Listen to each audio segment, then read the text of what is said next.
Hi, guys. It's Ryan Fowler. Welcome to another Mind Chrysalis client interview. I'm here with my good friend Rick. Rick, I've known you for the last couple years. He is a businessman running several businesses. You actually have your own TED Talk. I found your TED Talk, by the way, Rick.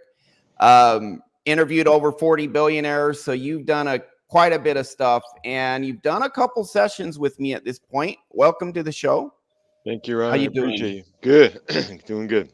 And Rick, you've been gracious enough to share your experience about, how what I do, hypnosis, mindset coaching, all of that has helped you. So, what I'm curious about is what made you decide to first do a session with me? What were you looking to improve, and Yeah. what made you take that plunge? I think something that I discovered as an adult, I'm 60 now, is that the amount of unhealthy drive that an adult has is inversely proportional to the depth of trauma in childhood. And I realized I had a lot of unhealthy drive, and it was related to mom and dad issues, and I wanted to resolve those. My dad got cancer when I was Hmm. 11 and died when I was 13.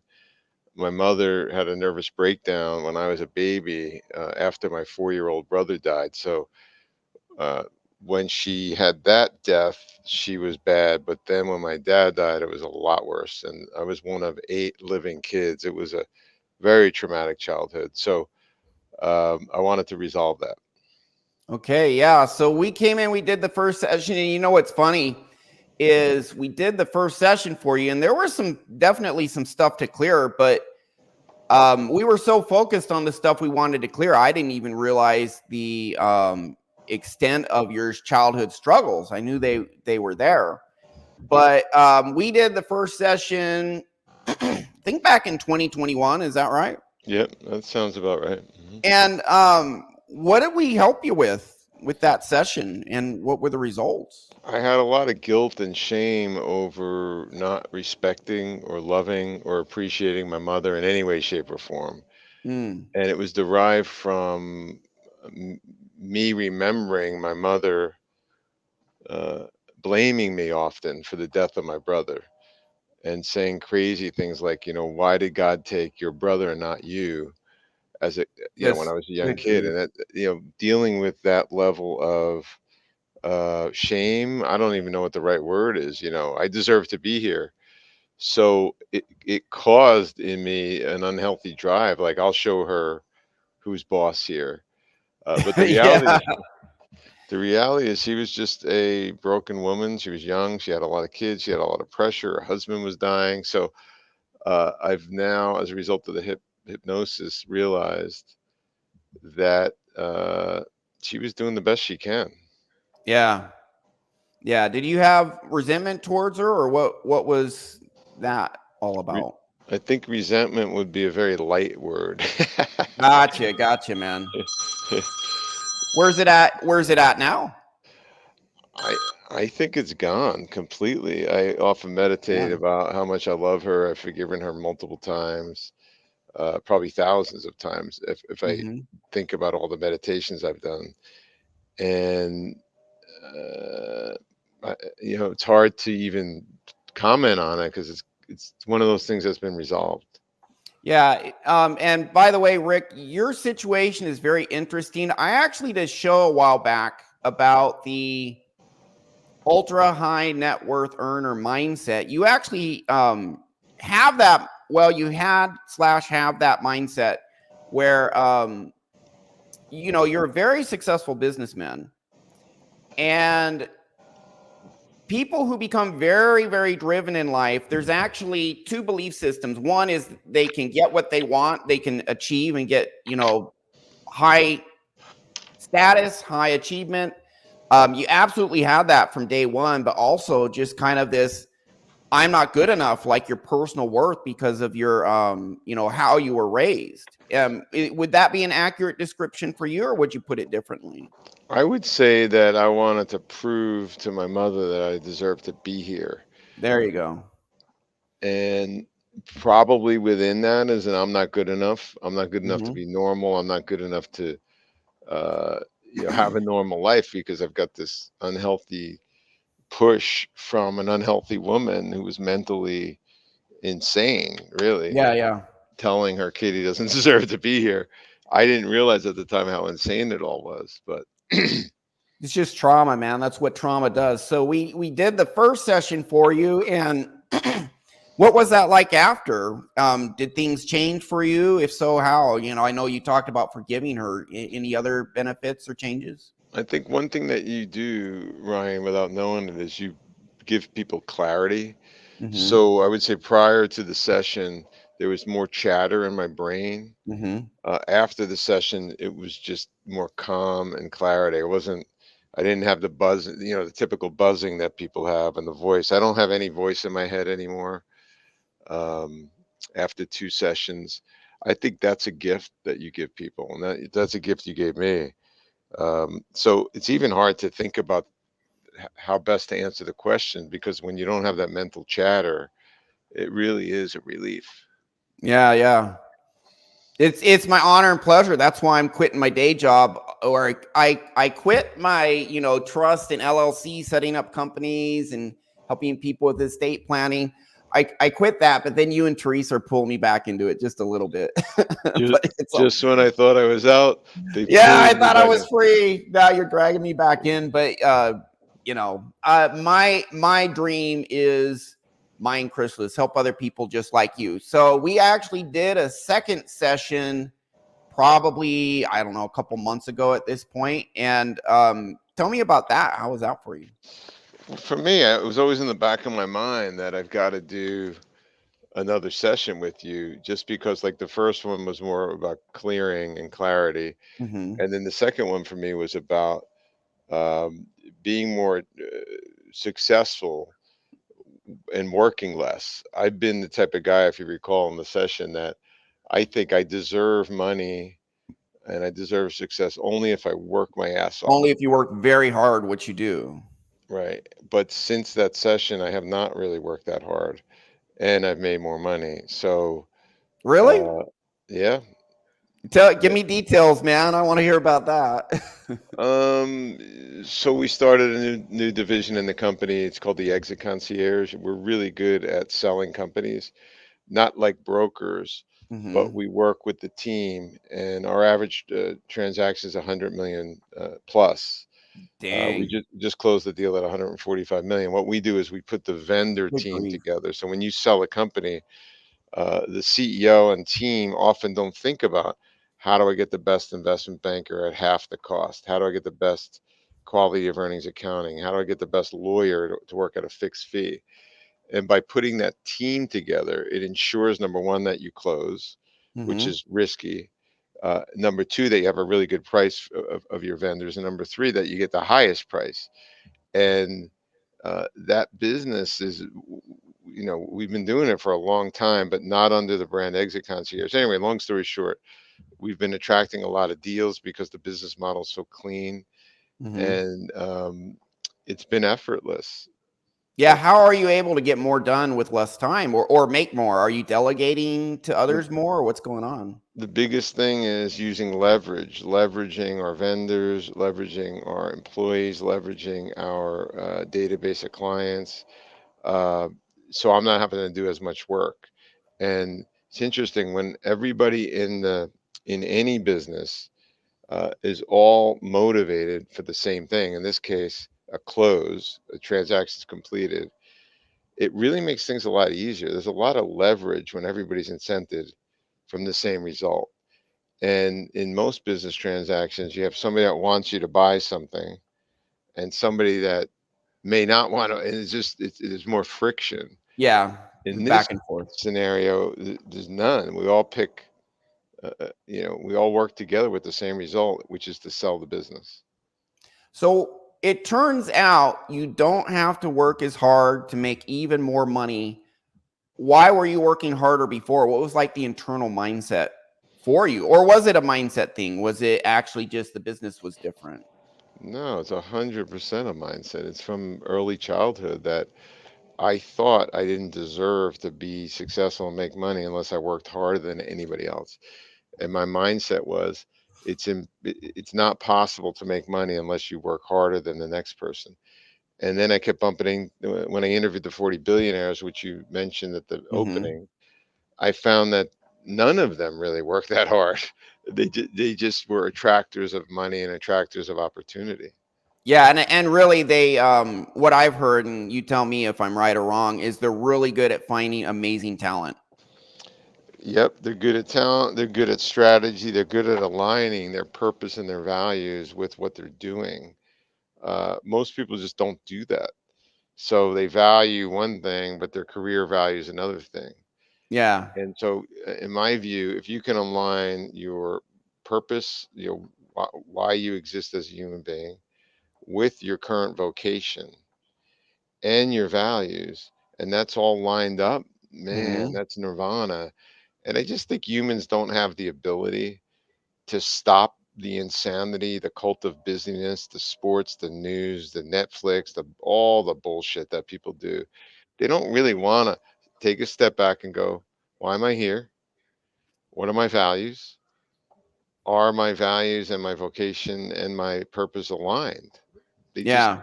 It's easier to just smoke pot, watch Netflix, get involved in Cover sports, pain, and man. yeah. I know my audience wants to know if someone wants to become like you, what any mindset tips or other tips. Well, everybody's got their own journey. I wrote a book called "Who's in Your Room," Yeah, w- yeah. the orange I have one, it.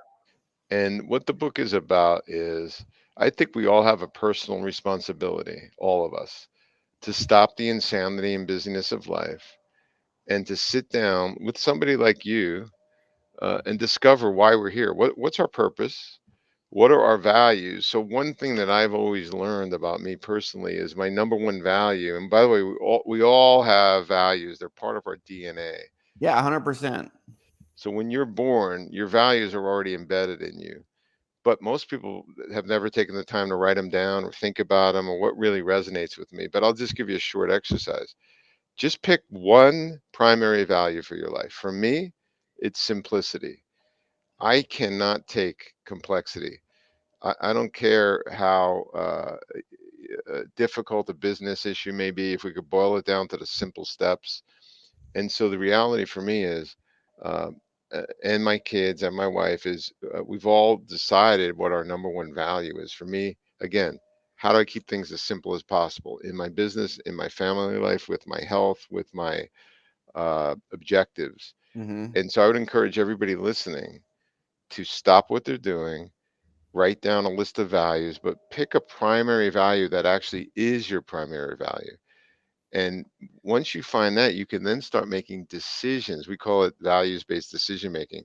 Decisions from your values, meaning, is this decision to work with Ryan in alignment with my values or against my values? I would think for 99% of people, it's in alignment with your values. Uh, for the people that it isn't in alignment, the small percentage, I think it's because they're probably insane. Uh, they Yeah. couldn't understand how going back in time to childhood would help them uh, be better adults. Yeah, and where do you think hypnosis comes in as opposed to just journaling it out and just writing some goals down? What can hypnosis do that just thinking through it, writing it down, journaling, maybe talking with a friend about it? What does hypnosis do that all that other stuff does not, or does it do anything I have extra? not. I don't think I've ever been hypnotized in my entire life. So you were the first time. Hmm. I have the ability, and I think people. I've referred you a few people. One of which I actually saw him this morning. He told me when I referred him, he said, I can't be hypnotized." You referred me the hardest case I've ever had, just so you know. And One of them. I said to him, it's not that you can't. It's just you can't surrender to the process. So That's yeah. I absolutely saw that. Yeah. yeah. So how they catch monkeys in Africa, or how they used to, they would put a hole in a board and put a banana on the other side, and the monkey would grab the banana, and they couldn't pull their hand out of the board. Yeah. So 100%. they would rather hold the banana and die than let go of the banana, slip their hand through. So the reality is, this guy, we'll just call him Tom. who I Yeah. saw this morning, uh, he couldn't let go of the banana. He had to be right. He had to say, Yeah. nope, nope, nope, nope, nope. I can't be hypnotized, and focus so much on that that he missed the opportunity to change. There's about 5% of people come to me I can't help. 95% I can. And if I can't help them, they're either so shut down they can't feel their emotions, which means they're still there, they're still affecting you. Your subconscious knows they're there, but if you can't consciously connect to them, that can prevent healing. But also, something you have to be willing. I can't force you to let go of stuff. You have to want to let go of stuff. You have to want to accept new programs. So that is the one. Those two things. Again, it's only about 5%. Some of them I can help, but we need to do remedial work first, to get them to the point where they can be helped. There's about 5% like that. Yeah. So my other question for you, what are you doing with your extra time now? So, well, now unfortunately, I've been dealing with a life-threatening illness, Yeah. and it's because of the work I did with you that allowed me to have the time to do all the therapies that I've been doing, to spend time with my family, to pray, meditate, Mhm. journal, and so it's been phenomenal. Yeah. And how's your progress with that been? It's hard to know. I'll know a lot more in about a month. I've been doing Okay. all kinds of therapies. It's a long story to get into, but I'll get Yeah. through Yeah. it. I'll Yeah. get on the other side, and I want to thank you for freeing up time. Maybe, God works in mysterious ways. Maybe I needed to clean all that up to give me the Hmm. time and space to deal with this medical issue. Okay. Anything you would like to tell before we go? And I very much appreciate your time, Rick. Anything you would like to tell anyone considering, Y- using my services, or just anything along this line of going inward, fixing your core? We work on outer mindset too. What would you tell them? I had a conversation right before this video recording with a potential client, and I said, "Can I ask you a really weird question? Why is your nature to overcomplicate things?" And he said, Yeah. "What do you mean?" I said, "We're talking about something really simple, and you're complicating it. So it's hard for me to imagine someone talking to you who would try to overcomplicate this. Look, put your ego aside, Yeah. surrender to the process that Ryan offers, and on the other side of it, you'll be a better human being. Don't you want that?" Yeah. Why not, man? Yeah. So, by the way, what you said kind of describes the world of psychology. That the world of psychology, they make things so complicated because they focus on like all these symptoms and all the little permutations. But I have something called dive to the five. I'm like, there's only 5 types of real core traumas. Let's go inside, find out what it is for you, and then just change it. and Amen. and I actually think that simplicity, now, it's so foreign to people that people need a guide like me to go inside. I mean, you don't need some people do, some don't. It's on a spectrum. um but really what we do, what I tell people is I help them love themselves unconditionally, believe in their ability and value. If they don't have the power, they can get the power. If they don't have a skill, they can get a skill. The more we do anything, the better we get, until we get enough skill to get what we want. And then just let go of anything that doesn't serve you. And there's only 5 types of subconscious trauma tied to that. The DSM-5 is like this thick with like 1,000+ pages. And it's like, well, really? And the crazy thing is it works, and it works. I don't know. What would you say compared to like sitting on a couch talking to someone 10 times faster, 20, 50, 100? What would you say? I don't know. Can't even On the tenth compare it. time with the therapist, I started calling him Art, and he didn't even pick that up. At one point, he said, "Why do you call me Art?" I'm like, "It's like talking to a piece of art. No, nothing Yeah. happens. The only thing that happens is money's coming out of my pocket and going into yours. Nothing else Yeah, is yeah. happening." Yeah. So we did 2 sessions for you, big changes. Um thank you, Rick. And we'll sign off, but anything final for our audience before you go? Yeah, just don't overcomplicate it. Life is not as difficult as one can imagine, And I always think about divine orchestration. The reason you're listening to this video uh, could potentially be that it's been divinely orchestrated that you hear this message and that you do work with Ryan. Could be, man. I believe I believe we have guidance from the other side. Yeah, So I think you're seeing it in your life. without question. So it's an honor and a pleasure. Thank you so much for your time, Rick. Guys, that's all for now. You can make changes because you really do have more power than you know. And thank you, Rick.